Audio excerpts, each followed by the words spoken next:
మీరు ఆచారాలను భ్రష్టు పట్టిస్తున్నారు. ఈ వివాహం నేనే కాదు, ఎవరిని జరిపించనివ్వను.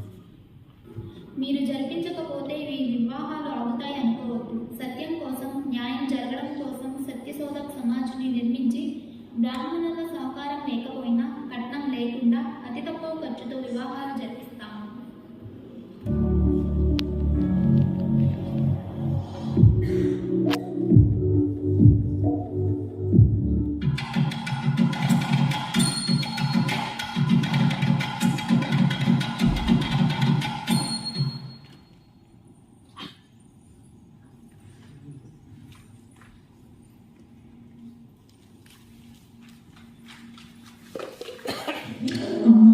నేను ఒక బ్రాహ్మణ గృహిణిని. నా భర్త చనిపోయారు. నన్ను సతీ సహగమనం తెలిచారు.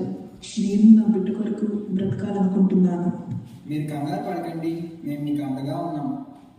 మీకు ఆశ్రయం కల్పించడం కోసమే మేము 1863లో బాలహత్య ప్రతిబంధ గృహాన్ని స్థాపించాము. మీరు ఇక్కడ నిశ్చింతగా ఉండవచ్చు.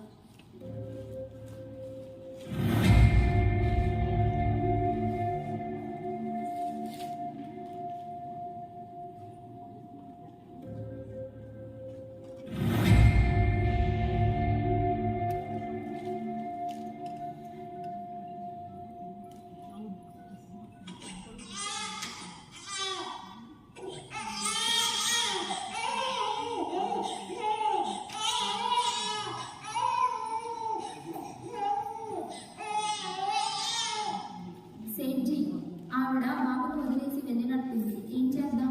ఈ బాబుని మనమే దత్తత తీసుకుందాం. రక్త సంబంధాలకు అతీతంగా మానవత్వంతో నిండిన సంబంధాలు కూడా నిలబడతాయని నిరూపిద్దాం.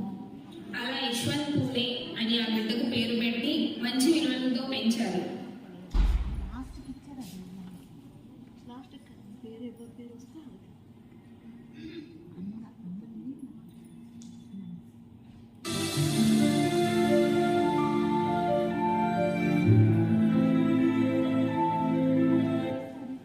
అయ్యో, ఇంత గొప్ప వ్యక్తి చనిపోతే చితి పెట్టడానికి కొడుకు కూడా లేడే.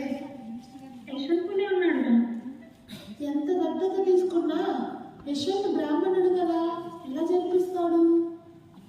నా భర్త అంత్యక్రియలన్నీ నేనే జరిపిస్తాను.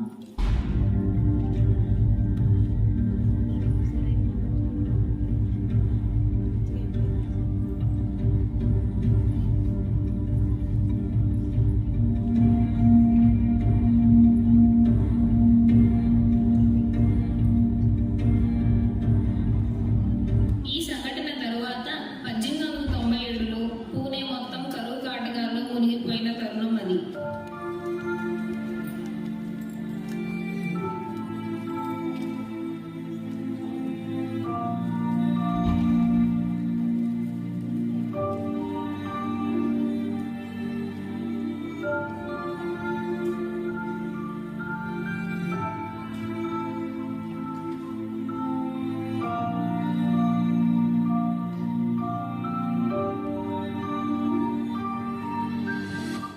అమ్మా, నా డాక్టర్ చదువు పూర్తయింది. మీరు కోరుకున్నట్టుగా నేను వైద్యుడిని అయ్యాను.